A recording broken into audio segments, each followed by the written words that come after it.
Hello and welcome back to Medium Rare. My name is Rag Reynolds and today we have 3 stories to talk about. But before we get into any of that, I just want to encourage you to check out my links in the description below. Check out my social media, my Twitter, my Instagram, and if you feel like supporting the channel, check out my Patreon as my videos are often demonetized. And so the first thing we're talking about today is kind of related to this whole Australian bushfires thing yet again. I know we've covered it time after time on this channel, maybe 4 different times I think now we've covered these fires, but it's a very, very serious issue.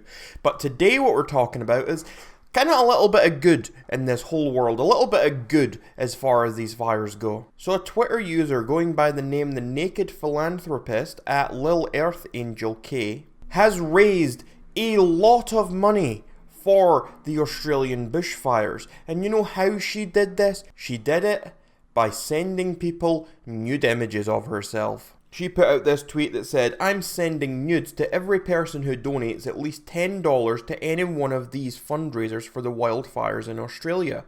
Every $10 you donate equals 1 nude picture from me to your DM. You must send me confirmation that you donated. Please retweet." And this tweet has been retweeted 69,000 times with 159,000 likes. She later confirmed that an estimated $700,000 has been raised for the Australian bushfires in response to her tweet. And honestly, just wow, that is, it's amazing. That is, honestly, it surprises me. But it also doesn't surprise me. It's like, I don't know if I should be surprised or not that people actually donated because they were going to get nudes out of it. Unfortunately for her though, she did post another tweet that said, "My Instagram got deleted," and apparently it got deleted because Instagram says she was posting sexually suggestive photos or other content, soliciting sexual services, or using sexually explicit language. There's also another tweet that now seems to be deleted where she said, "My Instagram got deactivated, my family disowned me, and the guy I like won't even talk to me all because of that tweet. But F it. Save the koalas." If you ask me, she's doing a great thing for a great cause, and we should all be applauding her. But let me know what you think about all this in those comments down below. And now our next story is a very serious topic, and we're going to be talking about this whole mess with the US and Iran. So if you're unaware, tensions between Iran and the US have been mounting for a long time now. Just this last week, President Trump ordered a drone strike that killed an Iranian general from the Islamic Revolutionary Guard Corps, who was also a leader of its Quds force. This man was Qasem Soleimani. Just last month, Soleimani actually oversaw a crackdown on protests going on all over Iran. And under his direction, 1,500 peaceful protesters were killed and 9,000 were arrested by the Iranians. Trump has received a lot of backlash for the move, taking out Soleimani, with many government officials and the public in general saying that it was a reckless move, and people are worried that it is going to lead to another war. Trump has also been criticised for carrying out the move without congressional authority. He has essentially carried out this strike, which could essentially lead America into war with Iran, despite never having the congressional authority to lead America into that war. Iran has also seemingly been making it clear that they will be retaliating. They've gone as far as to put an $80 million bounty on President Donald Trump's head. In a kind of related but bizarre post, we saw actor and comedian George Lopez post on his official Instagram account saying, and I quote, "We'll do it for half." Trump has gone on to say that if Iran does attack the US in any capacity, then they already have 52 sites in Iran picked out ready to strike, and Trump says that these 52 sites represent 52 hostages that were taken by Iran years ago.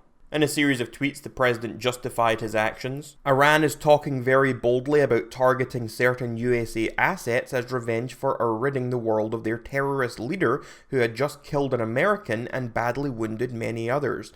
Not to mention all of the people he had killed over his lifetime, including recently hundreds of Iranian protesters.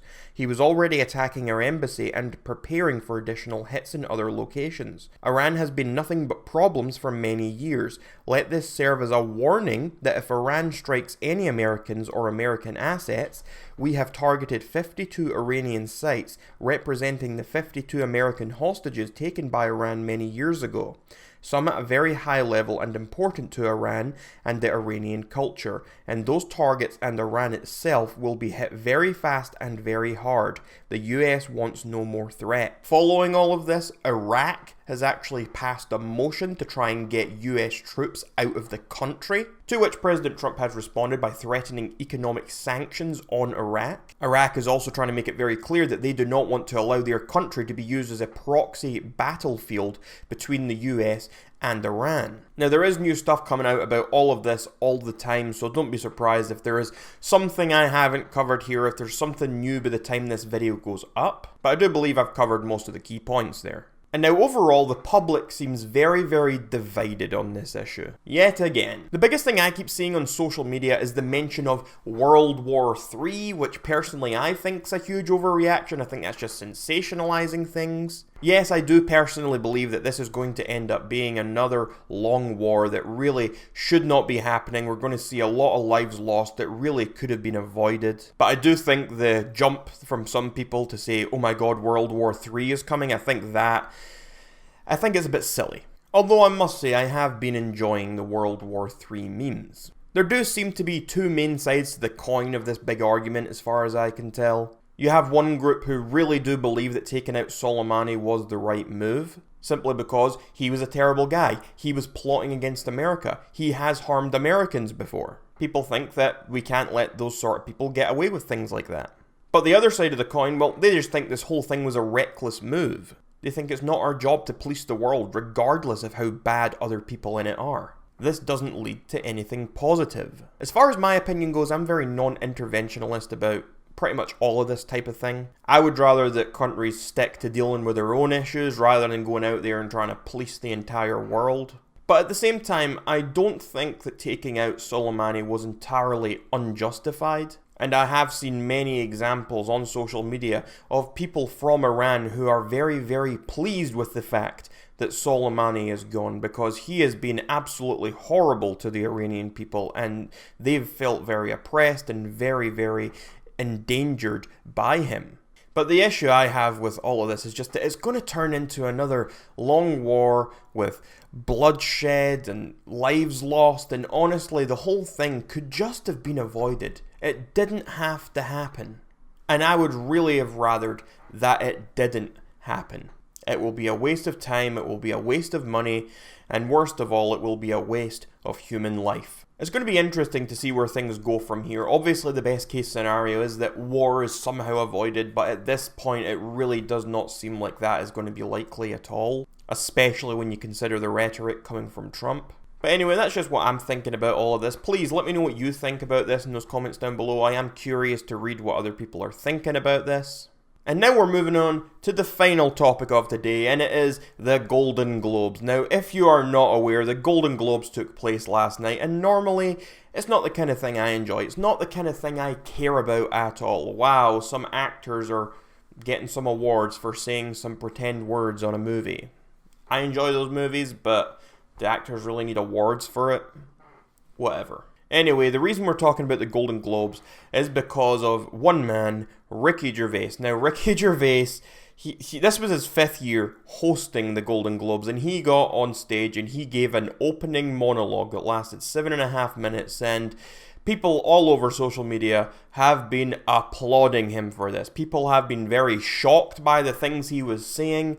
He basically called out the entire room. He was calling out Hollywood. He was being super offensive. He was calling out all of Hollywood. He was calling out everyone in the room. He was on a rampage. Some highlights include when he started talking about Apple's new streaming service, where they've started up a brand new TV show about morning news and about doing the right thing and about being a great person and all this sort of thing. And Ricky Gervais is talking about this, and he says, and that's gold. That's great coming from a company such as Apple, who runs sweatshops in China. To which we get a reaction of Tim Cook's face sitting in the audience in front of him. Ricky Gervais also went on to make a joke about Jeffrey Epstein, alluding that Jeffrey Epstein did not kill himself. That joke received a lot of audible groans from the crowd, to which Ricky Gervais responded telling him to shut up. He knows that Jeffrey was their friend, but he doesn't care. And again, we got lots of very, very great reaction shots. He ended his speech telling the actors that